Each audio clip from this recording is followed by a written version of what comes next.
Hey everybody, welcome again to another episode of the Wish You Were Beer Show. This is a live beer review show that we do every Thursday night here through YouTube, Facebook, and Twitter. X. Do we call it X now? You do. You're supposed to, right? Yeah. That's the trade name now, right? Yeah, Okay. You send out X's, not tweets. Oh Not no! O's. I sent out Oh. 3 X's in a row, and it was misconstrued as something I shouldn't have sent. I I sent out an O in response to that. love So- it. I love it. As always, you can see all of our information there at the top and bottom of the show. So all of our social media tags, make sure you find us there and hang out with us as we drink individual beers all over the place and put some show information up as well. Make sure you go to thewishyourbeershow.com. That's got a good running tab of all the past episodes that we've done. It's got some blogs in there. We've got a great merch site. So if you see any of our shirts that are tagged by us or any of our material that you want, typically it is in the merch store as well for purchase. So that's one way you can support the show. Other than that, just make sure you pass this along to your friends. Tell them to follow along with us. That's probably the best way that you can support us is to give us some more traction in the industry. So as always, I'm Daniel. This is Tiff. Oh, that was inappropriate. Boy, I lost my live Tiffany. on. And canceled. And that's Tiffany, and of course that's Phil across the camera there. Now, Phil, you're obviously traveling. I don't recognize your background. Yeah, I am on the West Coast. So for those people who I'm back in the States. I'm on the West Coast. I'm in Los Angeles, Burbank, to be Beautiful. exact. Beautiful as that is. It's a murder room, but it's just a little less creepy. I cleaned it up a bit. But yeah, speaking of like untaps, because I know I've got so many people who are just dying for my untaps. They've been like, Phil, your untaps are slow. It's taking you forever. What happened? So many people have been complaining, getting messages left and right. Same, actually. Let me say, it's so nice to be back in the States where my untapped is now blowing up again. I've been having a great time. Oh, so I was thinking, Oh. I always forget to check them in. So it's like, Because I've at St. Martin, I've got like 6 beers to choose from, and I've already checked them all in. So it's like, oh, Phil's having another Heineken. It's like, no, he can't do that. So I'm in walking distance to a Yard House here, and they've got happy hour, and beers are like $4 or $5, and I've just been loving it. Yeah, that's fantastic, man. congrats. Yeah, congratulations. Thank you. Welcome to Thank America. you. It really is a great place. It's gonna be a few weeks of this, and then back to that. So Yeah. That's all right. It's But just it's like been fun. you're beer fasting, like people do with intermittent fasting. You have a lot of beer one for a short period, and then not quite as much for another period, and then a lot of beer for another period. That's good. It's good. Yeah. Keeps you healthy. Does it? Yeah. Cool. I think so. Yeah. That's what I'm telling myself. Yeah. Well, if you've been keeping up on the show here, we've decided to do a little bit of some beer news on the front end of it, where we just try to pull a story from the beer headlines or something that we find interesting from the beer world in general.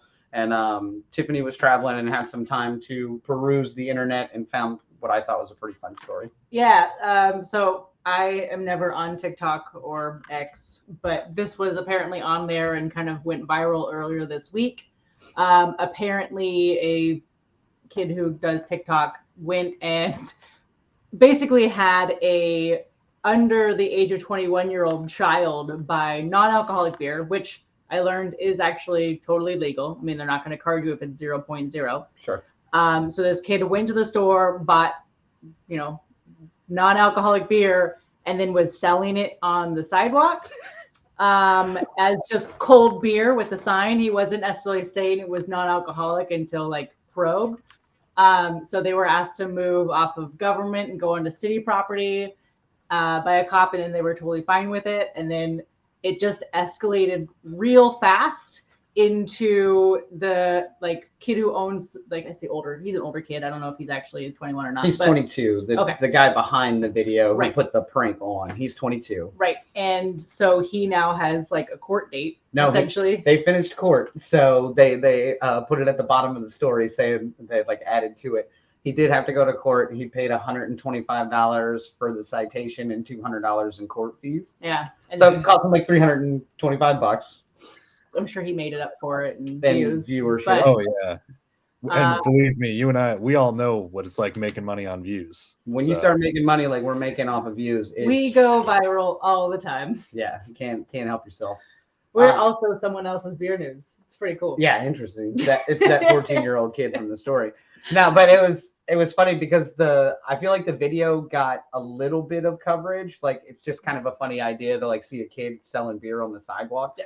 But now the real story behind it is the Indianapolis police. Like, hey, why were you a dick? Yeah. Just tell him he can't do that. Well, they at one point you don't even have to give him a ticket. They had like 4 cop cars at one point. Yeah. Like, oh jeez.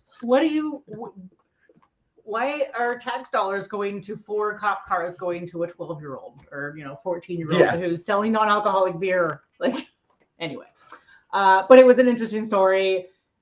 If you would like to support this kid and his views, go watch the video. Watch it. The video is pretty funny. He is, out $325, so you can help him make that back up. But isn't that kind of the world that we live in now with like everybody like within that? I hate to sound like the old person, but like everyone just thinks they can just do pranks. Like, oh no, it's just a prank though. Like they're walking up to people. I mean, Ashton Kutcher started that a long time ago. Oof. Well, that's also to sound like an old person. Online prank culture is like the worst. It's one of my least favorite trends that go out there. I don't want to be pranked. I just want to live my life. I mean, but I did like the Ashton. Whisper something in my ear in the grocery store, I'm gonna punch you in the mouth. Like it's not like oh you pranked me, you got me, you made me really uncomfortable there first. Oh, I'm turning around. I thought you were saying if I whispered in your ear, I was like, why would you punch me in the mouth? That's an erection. I'm talking about hitting someone. Well, I'll tell you, if Michael Rhodes leaned into my ear, I'd lean in. So nothing surprises me less, Phil. Every time, every single time with you. As everyone well knows who watches the show with some regularity, we're big supporters of Virginia Beer Company, and they were kind enough to join us this evening. We're going to be talking a little bit less about necessarily a specific beer and a little more about the process of what Virginia Beer Company has been going through here within the past little bit of kind of doing a brand refresh. And I hope that's the right terminology for what they think it is as well, but I'll let them explain. But we're excited. We have our good friend Michael Rhodes, who's been on the show before. We also have one of the owners, Robby, who was, of course, on the notorious garage door episode where the garage door opened behind Phil. So it's always fun to have returning guests, and it's always fun to have folks that we know personally and kind of have easier conversations with. It makes it a little smoother, hopefully. Yeah. And I mean, shout out in general to Virginia Beer Company. They gave us our first collab beer. Yeah. And it really launched kind of our maybe you've heard of it. Yeah, it's the Dortmunder. So I always am just so grateful that they just let us come in and screw around in their brew house, and I'm willing to do it again if the Dortmunder needs to come back. No one's raving that the Dortmunder needs to come back. It was so good. We finally drank our last can, and it was still delicious. Probably 2 months ago? 2 months ago, yeah. Yeah. I still have one in my fridge in St. Martin right now. I love it. So good. It was so good. I was worried it wasn't going to be good because, but held up just fine. So whatever we did, Jonathan, whatever Jonathan and Brad did turned out really great. Yeah. Anyway, well, we've introduced Michael and Robby, so let's do this. We actually have video footage of this one directly. Yeah. Let's roll it.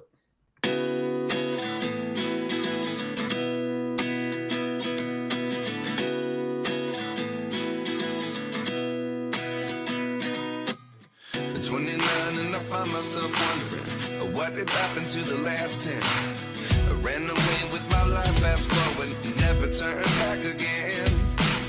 It's kind of funny that the more we pass time, the more we need to set them rewind. And 19 was the year I had to leave you, but now I'm seeing all the signs. Is this really happening? I can't believe it's true. I'm just as surprised as you. Is this really happening? I can't be too sure, but one day I'll be yours again.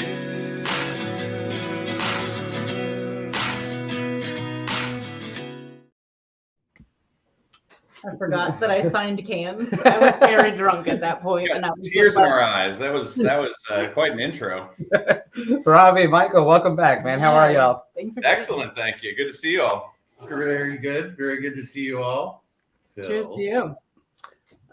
So I guess what's going on? Let's talk about some stuff, man. Yeah, we're obviously sitting here in what is obviously not a brewery background. So, we're talking about murder rooms. I guess this could be a murder room as well.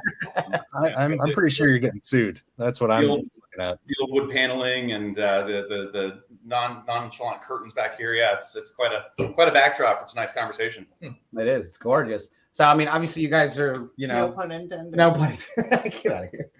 So now when we were talking earlier about, this brand and kind of the refresh, I said a brand refresh. Is that really kind of what you guys have been referring to it as? You don't consider it like a complete rebuild. We're really just kind of changing from the original inception of it.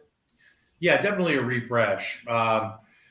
You see this a lot. Brands over time will refresh in small or dramatic ways. Sometimes it's an additional color or a font change or a small component. Sometimes it's really dramatic. We weren't really sure, I think, going into the process, how big of a change we were shooting for, but then quickly realized that we wanted something that was really going to set it apart from the original look of the cans. Yeah, and I think that's interesting because, I mean, we've obviously, known you guys for a long time and have known the brand for a long time. And I feel like just probably out of pure ignorance, I was like, oh, that's a different can. Like just one day I was like, oh, that's a different can. We talked about this. I know that, but still. I think it was refreshed and smooth enough that I still just kind of finally went, oh, yeah, that is different. Yeah. For something that was almost like a year-long process and that obviously had a huge impact on the brewery, both from a financial standpoint, but also from a kind of what's next standpoint, I would say that for better or worse, we were very quiet about it. It just kind of happened. Obviously we had inventory of our old cans. We had new cans on the way. And so there was a process where they were kind of coming and going at the same time. And so we haven't really done a formal announcement about a brand refresh. We turned 7 back in March. And the point was that when we hit year 6, we kind of said, okay, we're brewing more, we're growing, we're seeing a lot more distribution across the state of Virginia. Our export markets are growing. We were very happy with how things were going with the brewery's growth and the feedback to the beers as well. I mean, especially kind of our core brands like Free Verse in particular. We are a free verse machine. It's a big what we do and what we brew. And so we said, do we need to change anything? First of all, but we said, the market has changed. We got through a pandemic, right? Things changed so dramatically between 2020 and 2022. And we thought we'd be silly if we didn't recognize that. Breweries entering the market, distribution, the implementation of more recyclable materials, cardboard being one of them. We were seeing other breweries make some significant changes, and we knew that we needed to address that as well. And so we started having internal conversations. And one of the things that Chris and I have been most proud of since the brewery opened is, having a brain trust. It's not just the me and Chris show. It's not just the me and Chris and Jonathan show. Michael's been with us since day one. Lucy, our now operations manager, has been with us since day one. We've got trusted voices. And so what we developed when it was just a few people to what it is now, 20 plus people, we wanted to make sure that those voices were heard as well. So that's really, the refresh came about in part because the world had changed after the pandemic and the beer industry had changed, but also our business had changed. We had more people, we had more voices, and we wanted to make sure that was reflected in how our brand was reflected. So that was kind of the trigger point coming out of 2022 and looking ahead towards 2023. Yeah, and you mentioned the financial undertaking of rebranding something that's is 6 years old now. It did come through a pandemic where probably cash flow in was not as good as it normally is. How terrifying was the idea of going, okay, we have the idea now, we've come to this collective conclusion. Oh shit! Right. Let's spend this money now. Yeah, well, we bought stock in smelling salts for Chris, another owner. But yeah, it is a big financial investment for sure. I mean, I would say that it's all been a clever ruse. I've convinced Robby and Chris to spend all this money on a refresh only to get screen time with Phil. But the reality is that It is a big expense and a super long process. Robby was not kidding when he said the better part of a year. It's actually been a year and a half since we first took our first baby steps into the refresh process. And we just now put the final piece of the puzzle in place with elbow patches, our final core, going into the cardboard carriers, which was the overboard carriers to give it that more premium high-end look. So as Robby said, it's been challenging for us to decide, when do we make this big announcement? We already have statewide distribution. Our beers are out in the market. We have a backlog of cans and inventory of the old branding that we need to work through. So as things are brewed and pulled off the shelf, we would gradually graduate them into the new packaging, the new design. And it's been really fun to watch that happen and see who noticed, who didn't. And I think it's a pretty dramatic refresh from our old look. But like you said, Daniel, you didn't even notice right out of the gate. Yeah, right off the gate, it just, I knew the beer, I knew what I was getting, and I think probably I was just, okay, yeah. Oh, wait, that is. Daniel's a sweet boy. I'm a sweet boy. I guess, so my question is, obviously this takes a lot of planning to, not only start it, but, continue through the process of the refresh. Did you anticipate it taking 18 months? Like, was that part of the plan? I don't know that we had a specific timeline on it. I will say that we kind of joke internally that the VBC way is very methodical. We don't do anything just off the cuff. There's a lot of thought that goes into it. There's a lot of conversation that goes into it. I think sometimes to the detriment of some of our projects, but also sometimes to the frustration of the team internally, because certain things just have a lot of conversation. And this was one of those things that needed to have that conversation. And frankly, when we started the process, we've been working with the same general graphic designer since before we opened. And so when we went to him and said, hey, we've really got the need and the want to do this, and here's a lot of feedback from production, from operations, from sales, from management, from taproom, like we gave everyone a chance to provide some feedback. And we had folks, it's like Pinterest boards and ideas of like brands that we love, not just beer brands, but brands in general in the world. It could be clothing, it could be sodas, it could be airlines. What do we think stands out, and why does it stand out, and how does that apply to the packaging? Because we always say that you make a decision and you form an idea about a beer way before you taste it, right? Especially with package, you see that can, you see that cardboard, you see its placement on a shelf, and you're drinking with your eyes before you're ever drinking with your mouth. So you're formulating an opinion about that beer. So there is a lot of import to what you see before what you drink.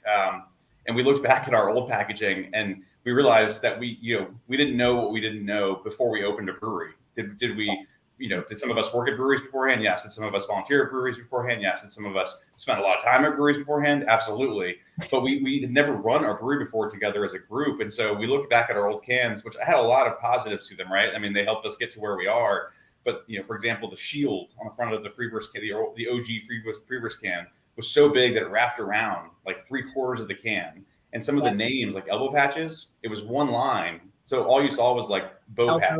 Yeah. Right. You didn't see elbow patches. And then certain details that are so important, especially now, the ABV and the style were so small on the can that you had to like squint. You had to put your readers on. Even if you didn't have readers, you had to borrow someone's readers to figure out what type of beer it was and what the ABV was. And those are really important topics. And so part of that was after 6 years saying, look, not only has the world changed, but realistically, we know so much more now. We have fielded so many questions about our beers. And frankly, we're so happy to see our beers going to places we never expected them to go. Grocery store shelves, bottle shop shelves, taps at bars and restaurants across the state, some New York City accounts, and a few accounts overseas in Japan and South Korea and the UK. I mean, that was stuff that we had hoped for, but we'd never imagined. And so fielding feedback, what's worked, what hasn't worked, really set us up for that next conversation.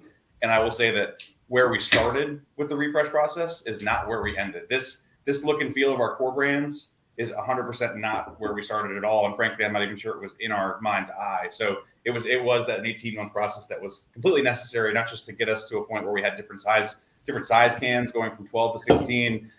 Daniel, like you're helping to highlight the point, you've got a 19.2 ounce can, something we'd never done before. So different packaging sizes, adding cardboard, the seasonal beers and how they emulate the flagships. There were so many things that happened over those 18 months that we didn't even plan for when we said, hey, let's talk about a refresh. So it's really come a long way. Introducing a new core beer. Introducing a new core beer. Yeah, there's a lot that happened in that 18 months that I think has set us up for where we are at 7.5 years and hopefully where we want to go going forward.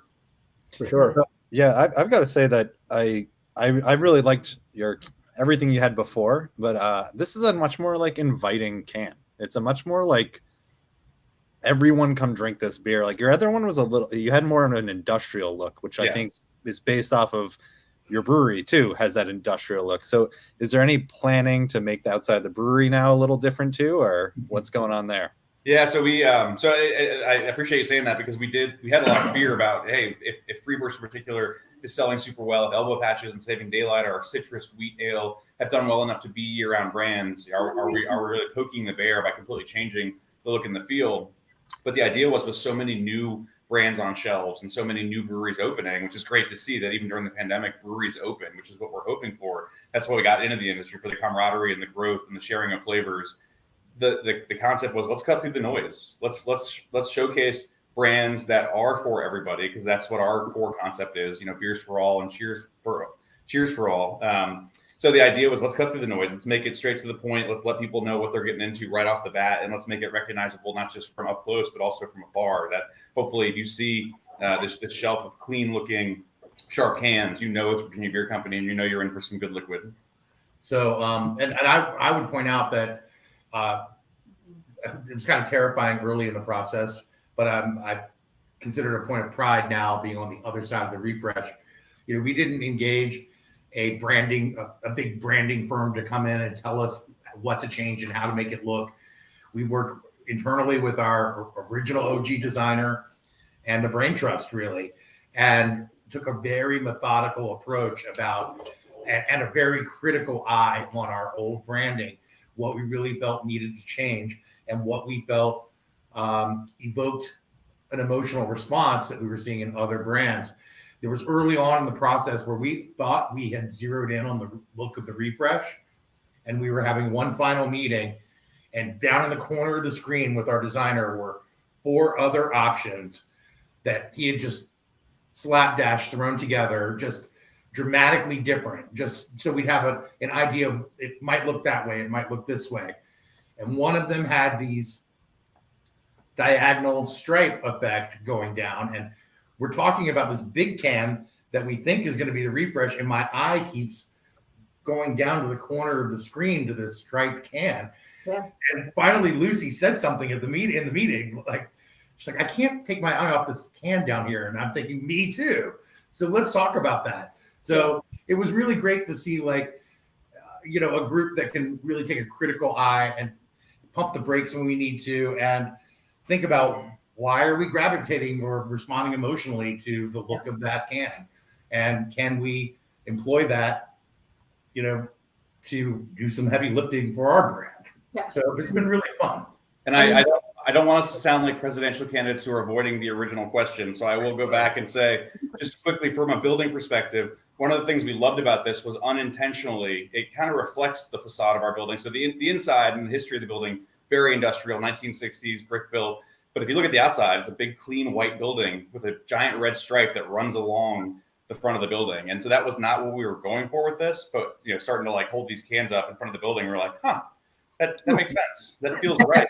So one of the things we are trying to do, we actually have a ton of building improvements in place now. We've put a lot of investment in the production side with tanks and new lab equipment. We're adding a lot more in the back. We've got a silo on the way for grain storage.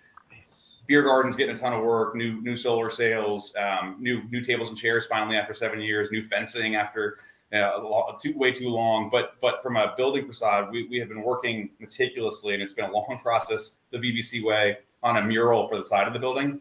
That's awesome. And so I think with this brand refresh, this new splash of color on our cans and our branding and our merch, we'll see it in the building too. The building is going to get a facelift. It's not going to get a complete change. I think the front of the building is still going to have that clean white facade with the big bold stripe, but you're going to see some more color added as we adapt to year 7 and beyond. I love that. So, I mean, back to this can catching everyone's eye, like in the meetings. And I mean, you guys obviously track your beers. You've obviously been growing, but with your stable accounts post refresh, have you noticed more people gravitating towards this can versus your old ones? Yeah, so that's really the test, right? You know, the numbers don't lie, and one of the reasons, one of the stimulating factors for us deciding to move forward with a refresh, excuse me, is having statewide distribution the way we do.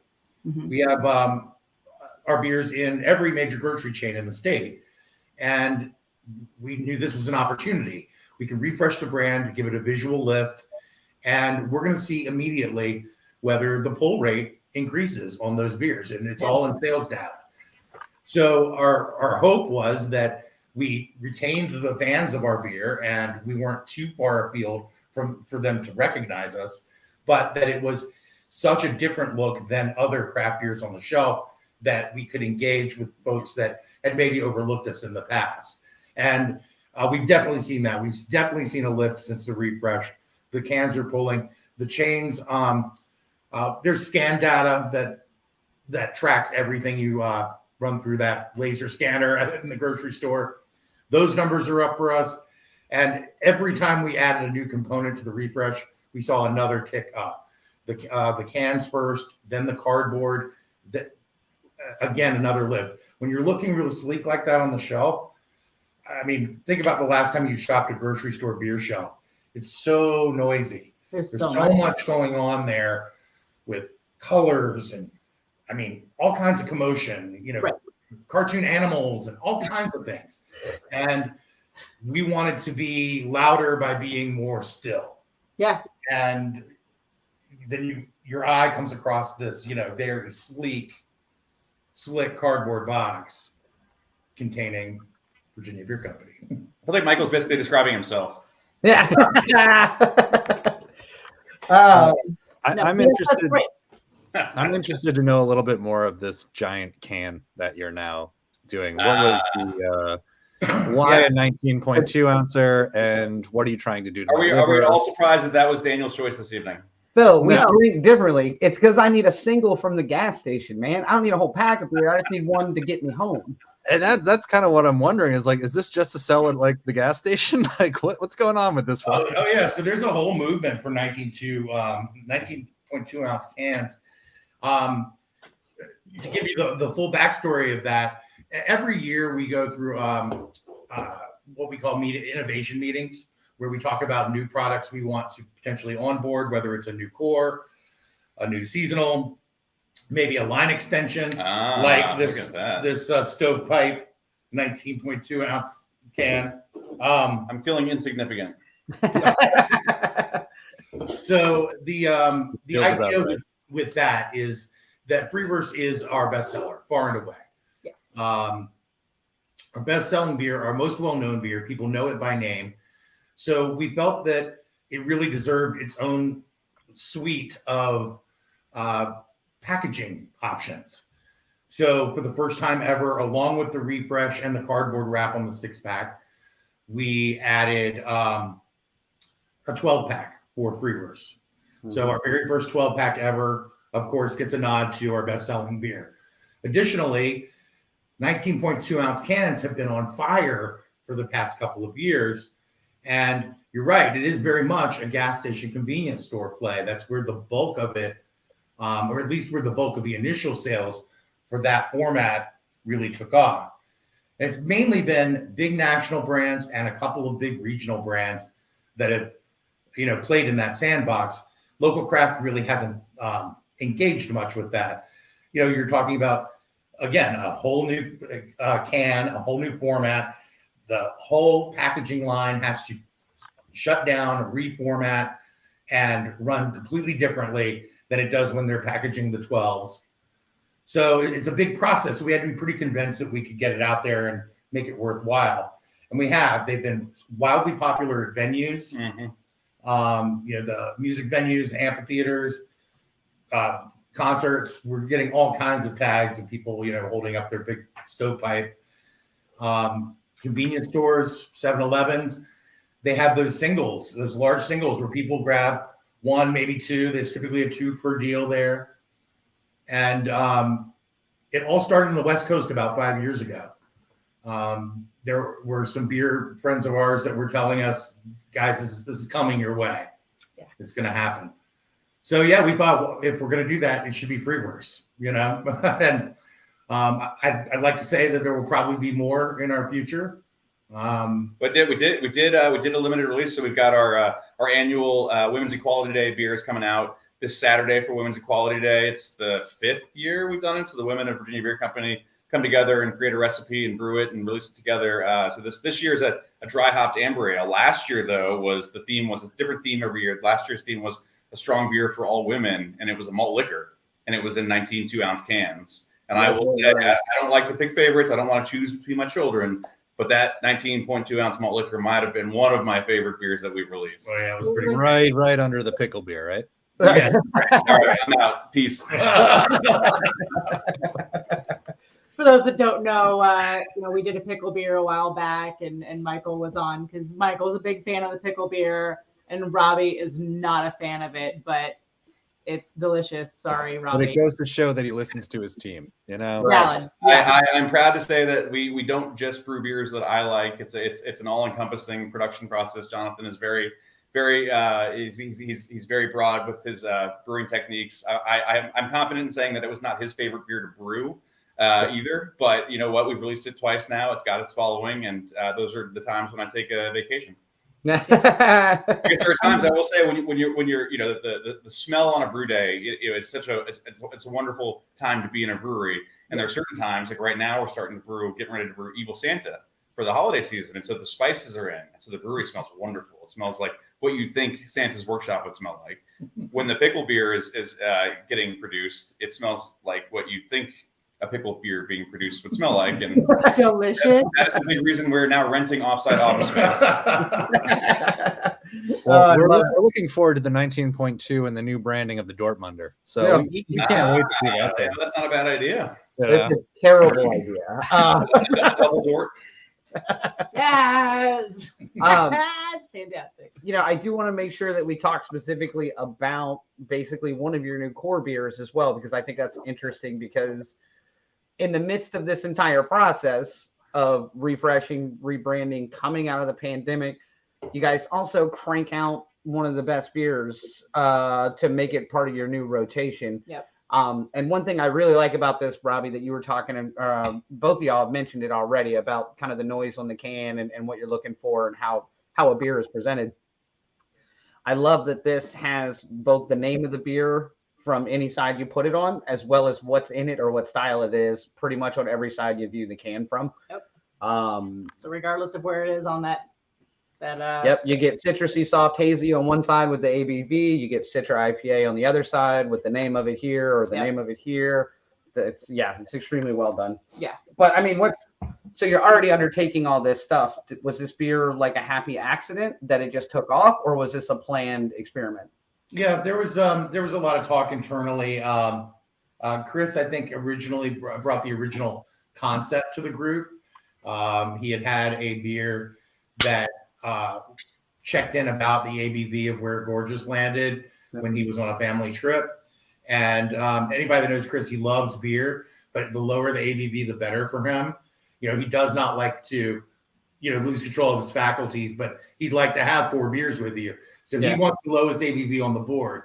So he was thrilled to find an IPA that ranked a little lower on the ABV scale, but still had big, bold flavors. So that's always the problem, right? You lower the ABV, you shrink the hop profile back, and suddenly then it doesn't feel as full bodied. It doesn't feel quite as much of a flavor punch as you want from an IPA. So Jonathan, again, to his credit, our brewmaster, he pulled together a really great recipe that he felt checked both boxes. We could have that softer, easier IPA that was lower on ABV, but still really pack a punch with flavor. And then as the sales guy, I was the, Chicken Little, the sky is falling.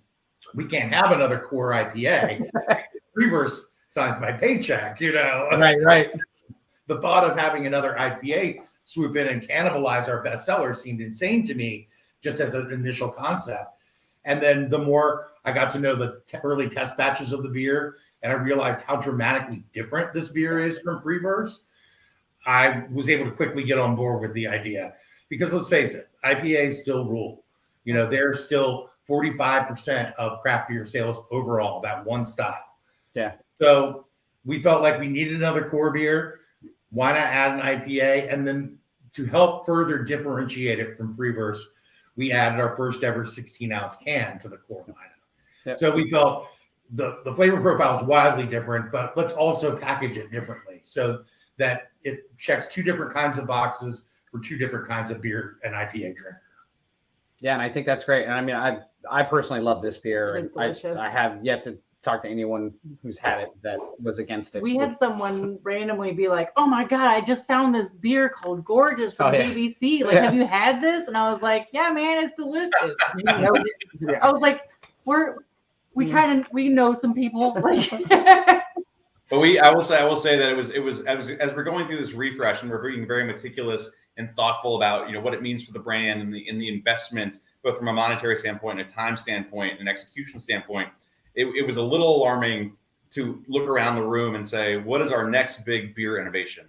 Right. An IPA. Yeah. Right? Like it had one of those. Hear me out. Yeah. Hear me out. Right. Do we really think we're the smartest people in the beer room? Because I don't know that we're the first to have thought of this. But to Michael's point and to what Chris was going for, the idea was that it's a completely different type of IPA. And it does drink completely different than Free Verse. Obviously, very different recipes, but 5.7 versus 6.8, different hop profile, different grain bill. I mean, it's a completely different beer, and really a 16-ounce can of Gorgeous. I mean, to me, just it hits right. It tastes great. It holds up well. It's a great grocery store beer, and it's just it rolls off the tongue because we love to say you are what you drink, right? Like it's just something simple, easygoing. I mean, we've got so many good merch ideas to go along with it as we kind of get the beer rolling across the state.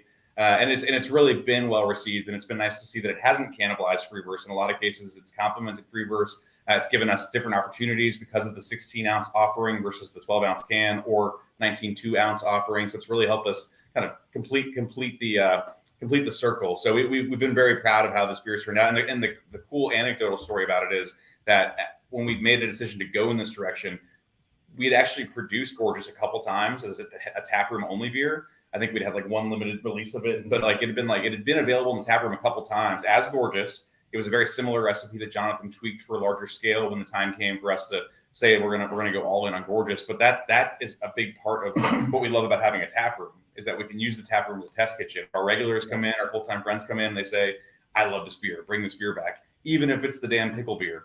You know what? If we keep hearing it over and over and over, there's a chance we're going to bring it back because we do take our fan feedback into account. And, I don't want to give false hope, but we're talking about like a fall seasonal next year. If we keep hearing about pickle beers, who knows? Maybe next year's Oktoberfest will be the pickle beer. Who knows?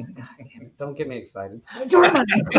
right. So basically, you're telling me if we get Dortmunder. enough signatures on a petition from everybody who drinks there with us, And we if- can bring the Dortmunder back. Yep. Okay. Well, that could be a good fall beer too. Our director of sales is literally sitting in this room, so you want to get in his ear.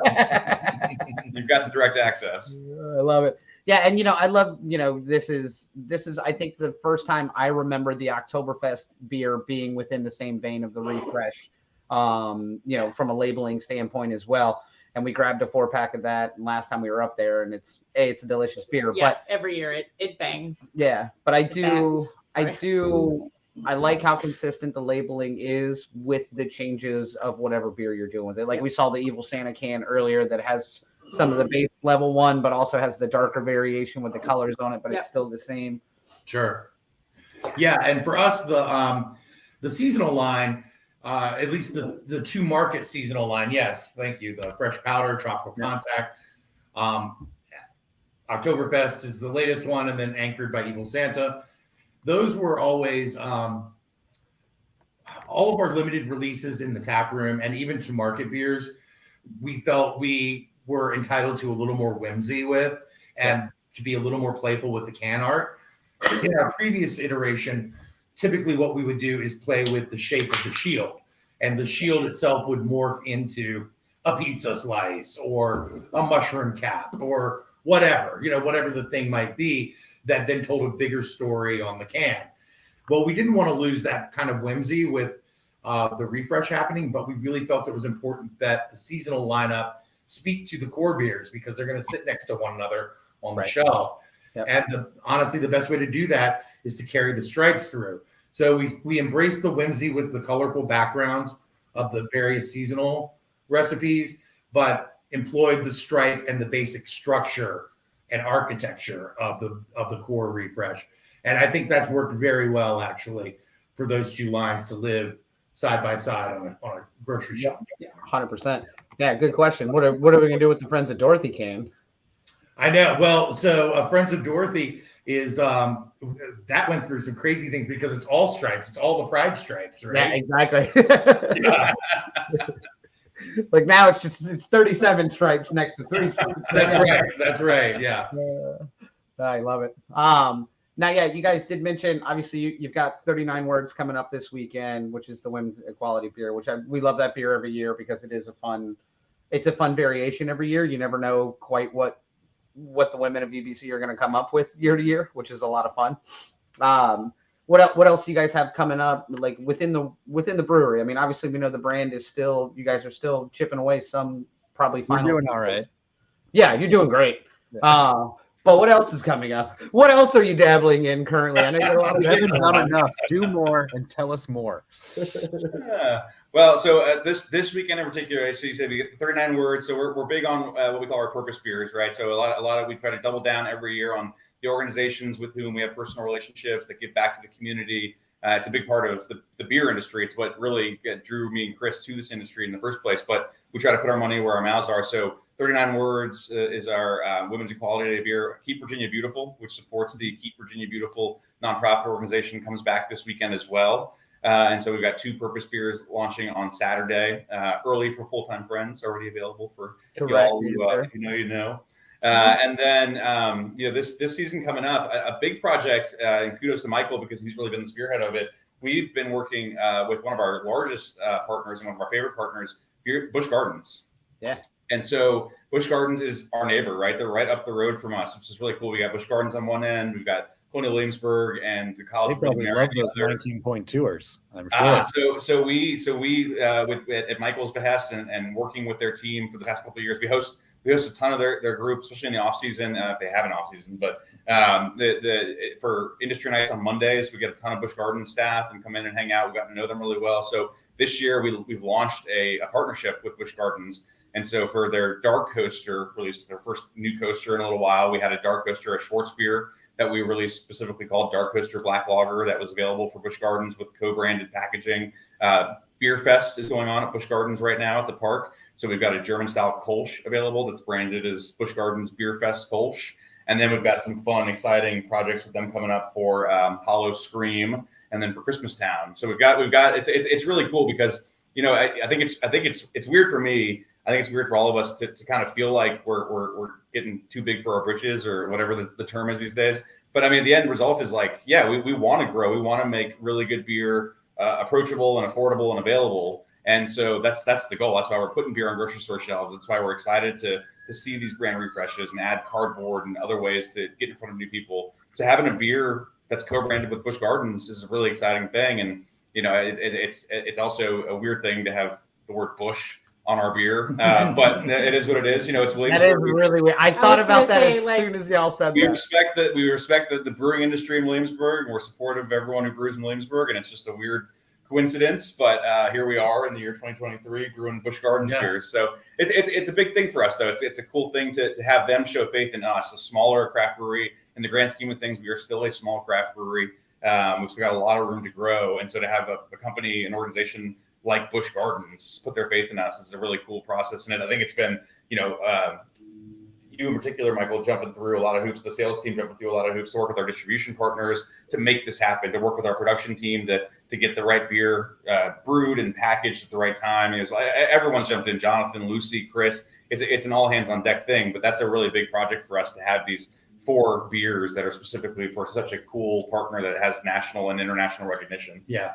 Yeah, being born and raised in Newport News and spending a lot of time in Williamsburg and Busch Gardens as a child. Yeah, if I had anything that was backed by Busch Gardens, I feel like I would be like, yeah, I made it. I did pretty well for myself. Yeah. Well, Courtney and I will be there all weekend, actually, featuring Virginia Beer Company beers in the new outdoor beer garden where Mock Tower used to be. Yep. So we'll be featuring our beers and the limited edition signature beer line for Rich Gordon's as well. So Very Maybe we'll need to it's come gonna be visit. fun weekend. Yeah, maybe I'll come heckle you. Yeah. Yeah, please do. You know, that's what I usually do. I'm usually the guy in the comments, like razzing Dan. Heckling us. Yeah, exactly. The tables have turned, Michael. I will say a couple other fun things we got coming up. Another Purpose Beer. We are huge supporters of an organization here called Here for the Girls, and they are a group that focuses on support for women under the age of 50 who are fighting or have fought breast cancer. And so we've been a big proponent of them. And so we actually, Chris is on their board.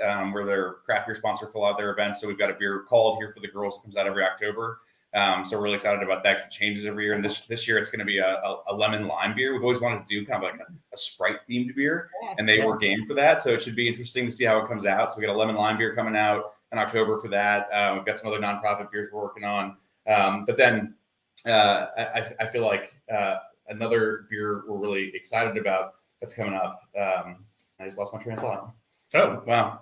Perfect. Popeye needs a spinach. Excuse me. I'm sure I can fill the gap. But yeah, so as you can see, our plates are very full. We hear lots of new beers coming out, and there's always something happening in the tap room. You guys know this. Yeah. You're I remembered it. So for those local, I know this is kind of a Williamsburg, if you know thing. We've got a new pumpkin beer coming out. All right. So we've released pumpkin patches every year, which is a pumpkin version of elbow patches, our award-winning oatmeal stout. And we team up with Old City Barbecue, and they roast sugar pumpkins for us. And we add some pumpkin pie seasoning. And so ironically, we decided not to brew pumpkin patches this year. And then we got an email from USA Today that pumpkin patches have been nominated for one of the top pumpkin beers in the region. So it's currently in a USA Today poll about top pumpkin beers that we have not overly promoted because we're not brewing it this year. So it feels very self-serving to be like, vote for our pumpkin beer as best pumpkin beer in the region. We're not going to give it to you this year. But you don't get to try it if you haven't already had it. But if you go to USA Today and their beer poll, they've got pumpkin patches listed as like a top 20 in the region. So I mean, I'll still vote for it because it's delicious. I'll be a little sad when I don't get to have it this year. But we are releasing a completely different pumpkin beer, something we've never brewed before. A more traditional pumpkin ale as opposed to a pumpkin stout. It's still a collaboration with Old City Barbecue, roasting the pumpkins over at their place, and then releasing it with them. And this one's going to be an homage to the founder of Old City Barbecue. So we don't want to give away too much, but we're excited about it. It's something completely different from us. We've never parade into the traditional pumpkin ale. I think Jonathan feels about pumpkin ales the way he feels about pickle beers. It's not something he's overly excited about, but he understands that there are folks out there who do find enjoyment in those beers. So based off all these conversations, I actually always feel bad for Jonathan. Because somebody's like, fuck it, let's make a pickle beer. It's like, okay, whatever. Hey, we're gonna bring a new core beer. Great, thanks. Yeah. Hey, let's brew a Dortmunder with this Wishy Were Beer Show. Right. Do not feel bad for Jonathan. He is no shrinking violet. Trust me. I was gonna say, we were like chatting with Lucy about it, and she like pulled up the schedule on her phone and was like, we have an open lager that we don't even know what we're doing. And I was like, you guys have never done a Dortmunder. Like Rob was like, you should do this, and I would like to help. Or Jonathan. That's the way to get on the schedule, though. You catch Lucy at the right time, you catch Michael at the right time. If you can catch Jonathan at all, he tries to sneak out before anyone can actually catch him because he knows where it's going to go. So he's smart enough to know that hey, if I linger, it could lead to the pickle route. So it could lead to pickle route, which sounds like a terrible Craigslist ad. So we are excited. We were constantly releasing new stuff at the tap room. The market's obviously been an evolution for us. Having Oktoberfest in the market's really cool. That was something different. And let's talk about something Jonathan was excited about. It was a big challenge for him to figure out tank space and turnaround time for something that had to get released early to get to market when it's actually appropriately seasonal to be in market. But we've never had our Oktoberfest leave the brewery before. So this is a big deal for us to have Oktoberfest available throughout the state for the celebrations coming up in the next few weeks through early October. So, we're doing, even if we're having fun with like a pumpkin beer, right? Like, we're still really proud of our traditional styles. And Elbow Patch is a flagship oatmeal stout. It's our most award-winning beer. The Oktoberfest got nominated last year by Hop Culture as one of the top 23 Oktoberfest they had tried, which is cool. So we're really proud of these traditional styles. Those are the styles that I know Jonathan's especially proud about. He would call them brewer's beers. You can't hide behind them. If you screw up an Oktoberfest, you're going to taste it right off the bat. If you screw up a pumpkin beer, as long as it's got enough pumpkin spice, you're probably not going to know. So not to say that we screwed up our pumpkin beer, but time will tell, I suppose. Yeah, Jonathan does make the life of the sales guy much easier than I'm sure some other sales beer folk might feel, and it's because his beers are just damn good. They're clean, they're consistent, they're very true to style, and I'm always confident when I talk about our beer that I know that it's going to be something delicious in that can. Yeah. I mean, just, from experience again with the Dortmunder, if I just mention enough, maybe it'll. Oh my God. No, but like the amount of like thought that went into the recipe that I was like kind of like at least tertiarily like aware of. That's not the right word. Yeah. I was like third party at best. But no, it like just phenomenal. And we've brewed beer with other people, and I can tell you that the care that Jonathan puts into the recipes, it speaks for itself when you drink the beer. That's amazing. Well, he's not here, so I'll take full credit. Well, we absolutely appreciate you coming on. It was really cool to learn about this whole process because it's cool. We see it happening in other brands, but we don't get to actually find out why it was happening and all that. So we really appreciate you coming on. Thank you for having us. We appreciate the support. Yeah, we love it. No, Tiffany and I kind of nerd out in the corner often when she comes through about what goes into naming a beer. And I'm like, oh, you should have been in that meeting. I know. So no one's inviting me to these meetings and I'm still upset. But we've talked for a long time about having a show like this where we could talk about how the sausage is made, what goes into these decisions that breweries often make, Yeah. Well, we're glad to be here, obviously, and we hope you like the refresh. We certainly have had a fun time putting it out there for everyone. So your new refresh is gorgeous. Yes. You are what you drink. So. 2 minutes. Now, as always, guys, we love seeing y'all. We love getting to chat with you. We'll probably see you this weekend at some capacity. Yep. If you're anywhere in the Williamsburg area, or if you're in a grocery store in Virginia, happen to see those stripes, pretty recognizable, pick it up. You can't go wrong. And I'll give a quick shout out for since we're talking about refresh and the history. We've got one of our brewers, Aaron. He's been with us since day one. He started in the taproom, moved to the production side. He's been brewing with us now for almost 5 years. He's making a big move to North Carolina to go work for a new brewery. He's got an opportunity to go to a town that he's in love with. We're super supportive of it. We're excited for him. It's going to be a big change not to have him in the brewery for the first time in like almost 3,000 days. Yeah. But tomorrow is his going away happy hour starting at 5 o'clock. So for anyone who's local, come out and let's raise around to Aaron. He's got one of his beers on, Pie Problem. It's a key lime pie sour that he helped develop.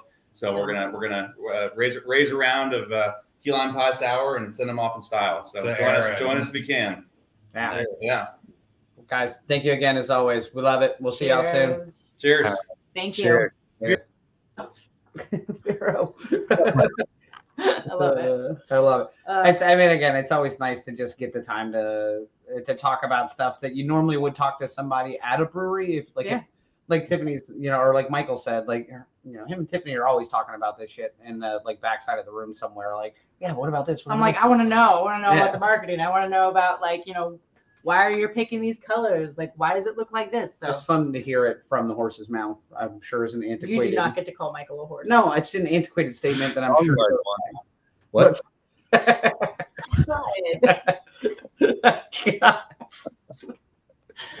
That is gold.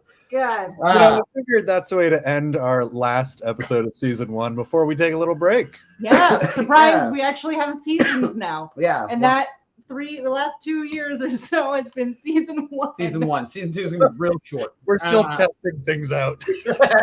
We're just winging it. Yeah, so we are gonna be taking a little bit of a break.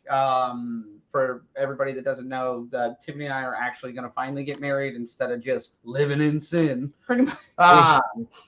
So we're going to be out of town for a couple of weeks, and then a couple of weeks again shortly thereafter. Yep. So we're gonna take a couple of weeks off. So one that we can kind of get some ideas. Do our own brand refresh. Surprise!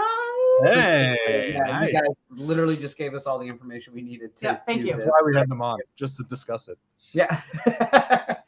So the nice part is there will be some stuff on our social medias if you follow along with us Yep. there, where all four of us, Vero, Phil, Tiffany, and Yes. I, are going to be in the same room quite a bit, which is kind of fun. So make sure you keep up on our social medias so you can see us having some beers together, which is kind of rare because we're always traveling or in different places. So, I did get to see Vero over this week because I was in New York. So Yeah, so Tiffany went to New York. Well, you know that. I literally flew back today, and I look like I flew back today. Boy, I bet your arms are tired. I am very tired. Whew. God, I should have just closed it. I shouldn't have even given us a closer. We You just should not started have. it. You should not have. So, but Anyway, tune in like a month. correct. Yeah. But keep up with us on the social medias. We really do appreciate the support. It's been great that we get to do the show every week, and we look forward to taking a little break so that we can focus on a few things and then coming back and making the show even better as well. Hold on. No. No, all of my degrees are in my name. I am not changing my name. I believe she's talking about that band, the Cars. Wasn't that a band? Not with that many that was Rs. a single R though. Yeah. They weren't good enough. No. So again, cheers to Virginia Beer Company. Thank y'all for stopping by. Can't wait to see everybody again whenever the hell we do another Yeah. episode. Eventually. Stay tuned. Thanks, everybody. We're ending this the way we started, terribly. Why are you not shutting it down? Just do it.